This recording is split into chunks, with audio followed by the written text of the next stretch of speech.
இந்திகரத்தனை ஆணை முகத்தனை இந்தின் இளம்பிறை போலும் ஈட்டனை நந்தி மகந்தனை ஞான கொழுந்தனை புந்தியில் வைத்தடி போற்றுகின்றேனே.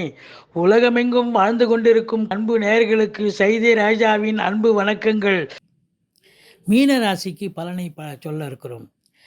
இப்போ 1/1/2021 மேஷத்தில் நம்ம வாக்கிய பஞ்சாங்க அடிப்படையில் பலனை சொல்லி வருகிறோம்.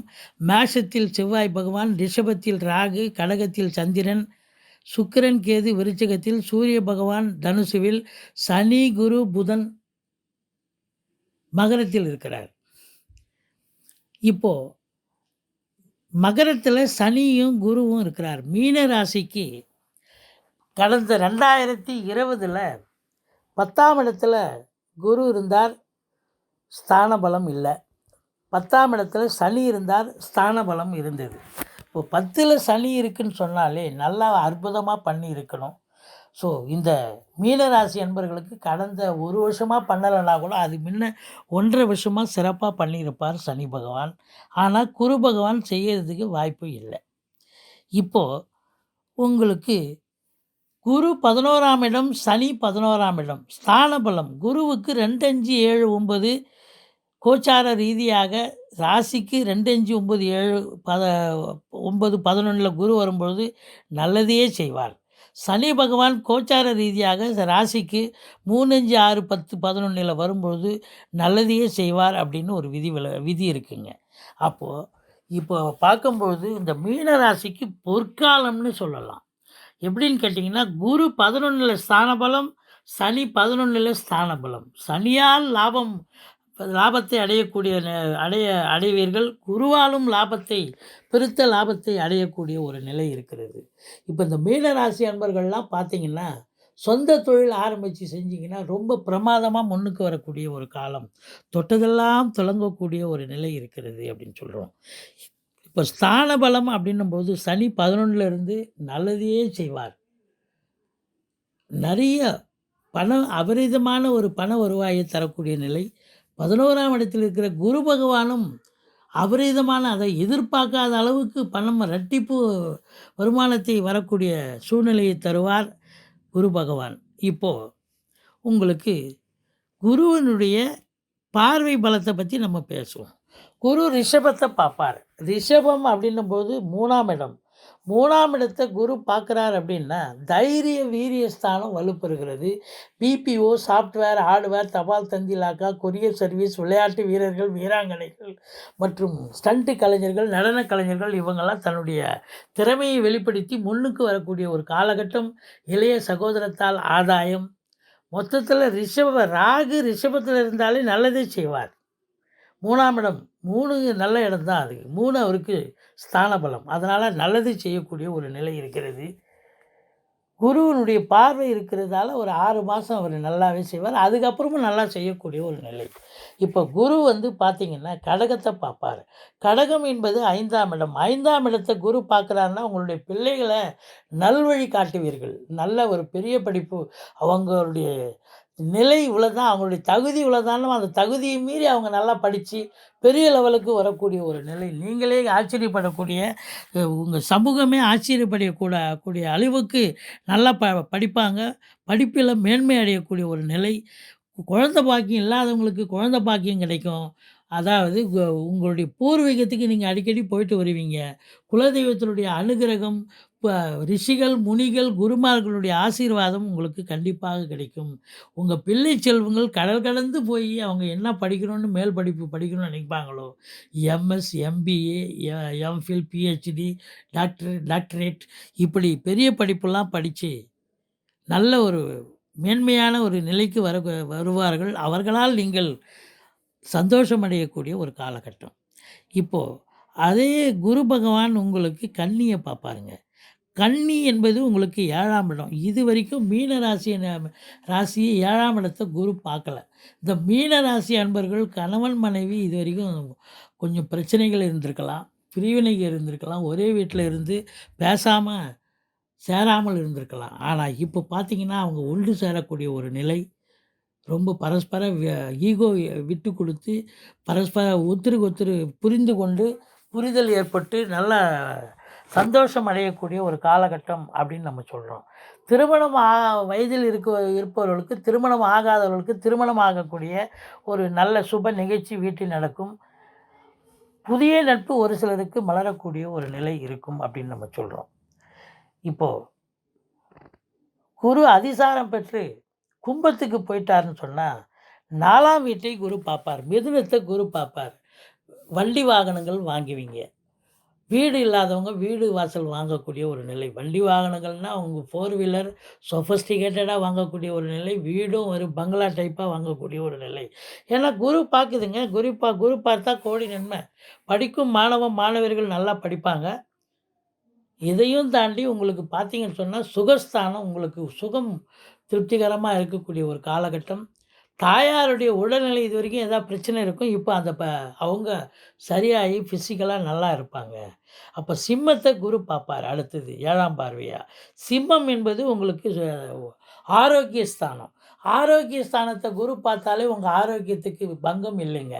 சந்தோஷமா நல்லா திருப்திகரமா வயதான காலத்தில கூட அன்பர்கள் கூட நல்ல திருப்திகரமா இருக்கக்கூடிய ஒரு காலகட்டம் அப்படின்னு சொல்றேன். எதிரிகள் ஓடி ஒளிவார்கள். கடன் சுமை இருந்தா படிப்படியா குறையும்.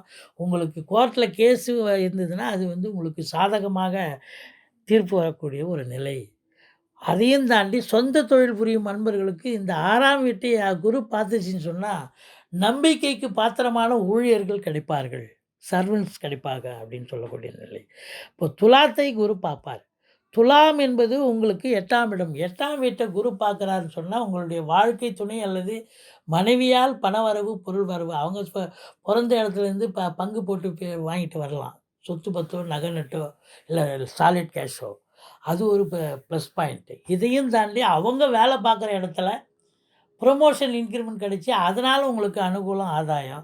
அல்லது ஒரு சிலர் வாரிசு இல்லாத குடும்பங்களுக்கு உங்கள வாரிசா தேர்ந்தெடுத்து அவங்களுடைய சொத்து பத்து, நகை நட்டு, சாலிட் கேஷ் உங்க பேருக்கு ட்ரான்ஸ்ஃபர் ஆகி வரக்கூடிய ஒரு காலகட்டமாவும் இருக்கு.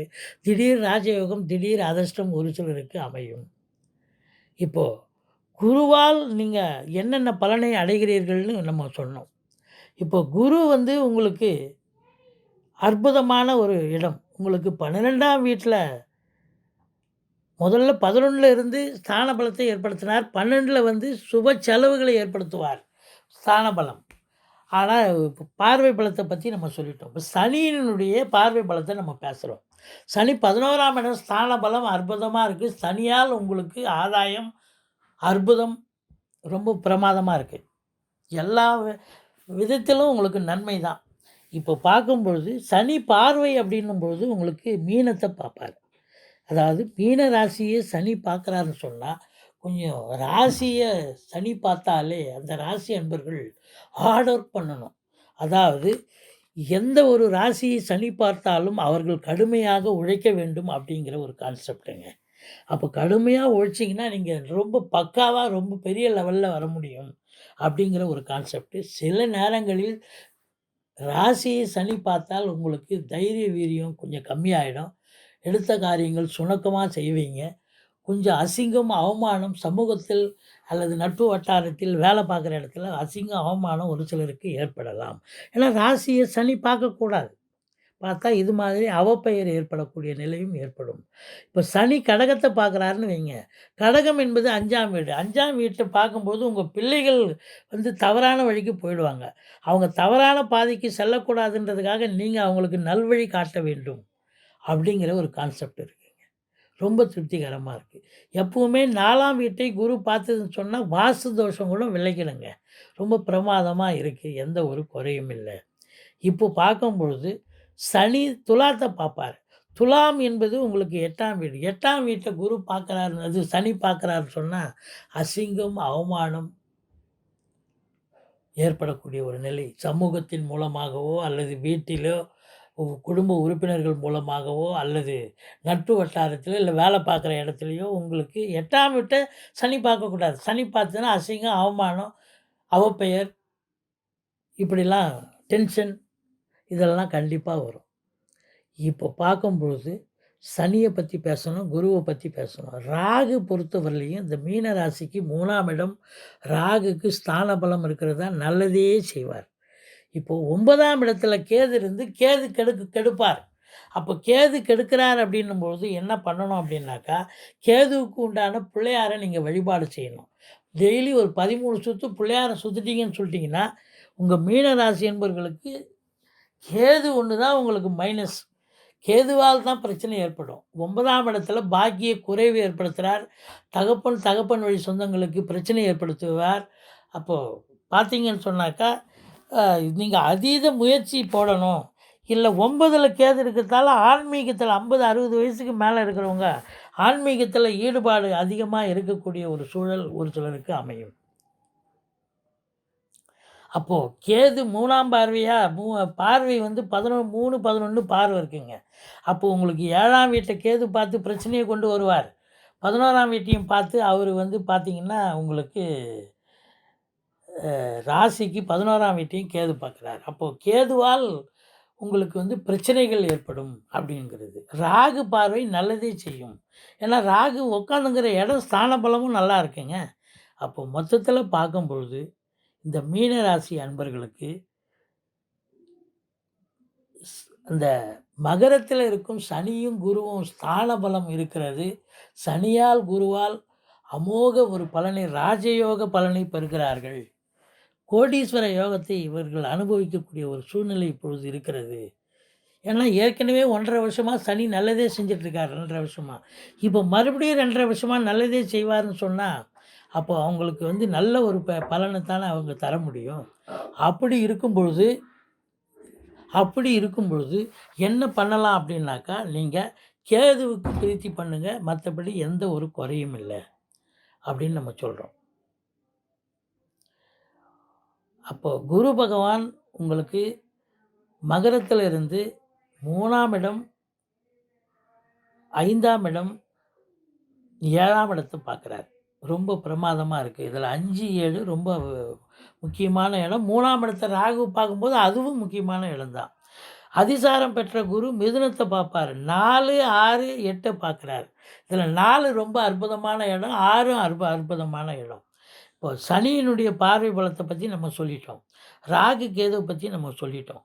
அப்போ நீங்கள் வந்து இந்த மீனராசி அன்பர்களுக்கு இந்த 2021 எல்லா ராசியை காட்டிலும் மீனராசிக்கு ஒரு பொற்காலம். இந்த 2021 மீனராசி அன்பர்களுக்குன்னு சொல்லலாம்.